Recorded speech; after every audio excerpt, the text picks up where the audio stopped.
So I don't see that happening. Now, if you could get Chris Carpenter to coach, that'd be a great get.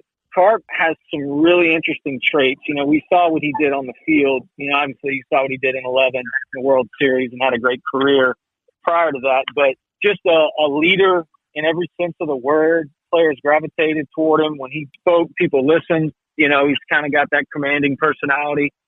I mentioned the game changing and getting a little bit younger and a little bit more flashy. Is Tony going to have the ability to change? If you bring in a Chris Carpenter, is he going to have the ability to change?